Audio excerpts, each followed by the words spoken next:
Most projects in the humanitarian sector are not managed very well.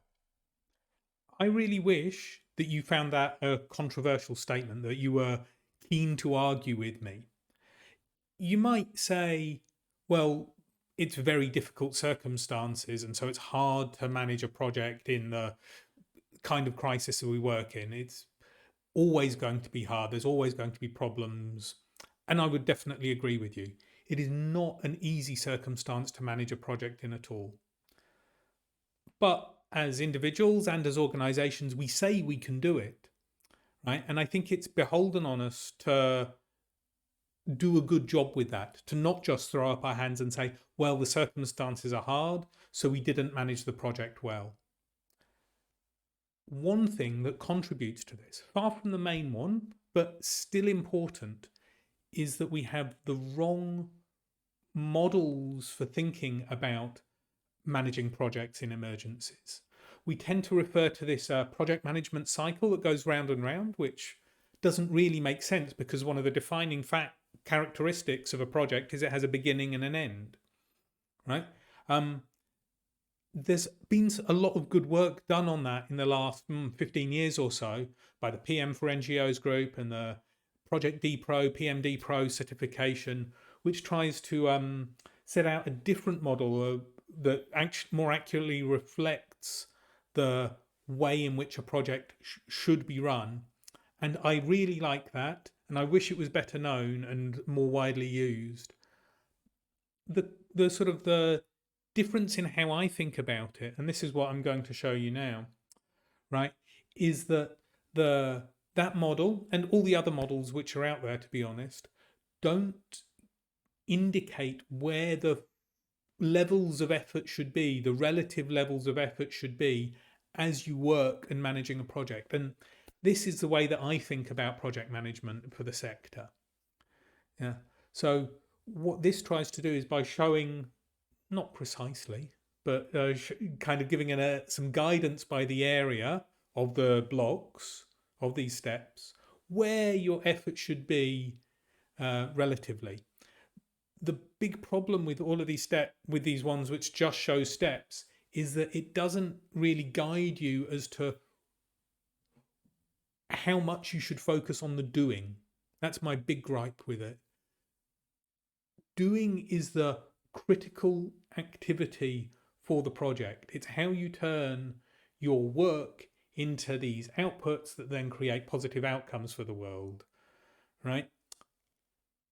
And it isn't just the same level of effort as planning. It isn't just the same level as monitoring. Your job as a project manager is to make sure that that work is getting done.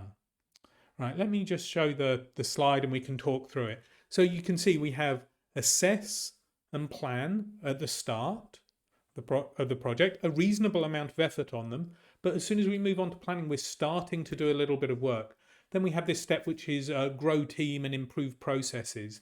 So this is not exactly doing in the sense of doing the project work, of digging the wells, of building the walls, of delivering the food parcels, whatever kind of project you might have.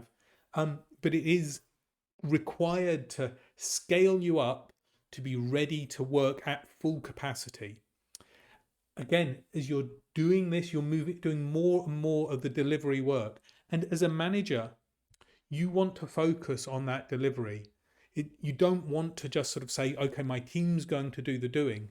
You have to be on top of that, making sure that it's happening, supporting them, checking they've got the resources they need, finding those resources if they don't have them, and so on. Your role is not to monitor and review and plan again. Those are important, right? But that is not all of your role is. Of course, it's part of it, but it's not all of it. And then at the end, you can see we have a section which is about transition. So moving from this project into another project or another kind of activity, or at least scaling down in a responsible way, and evaluation as well. So that, again, is something that has to happen at the end. Monitoring is happening throughout the doing of the work, let's say.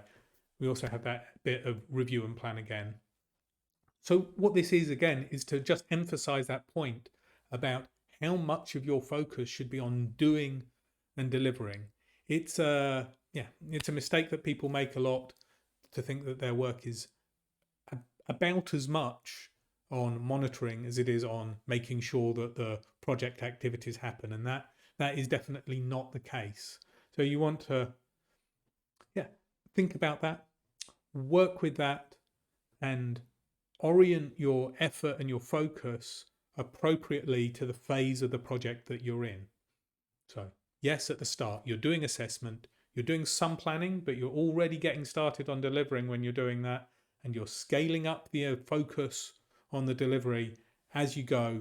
Big focus on delivery, and then scale down as you transition and move into something else, keeping the right amount of focus on monitoring and on adapting your plans as you go.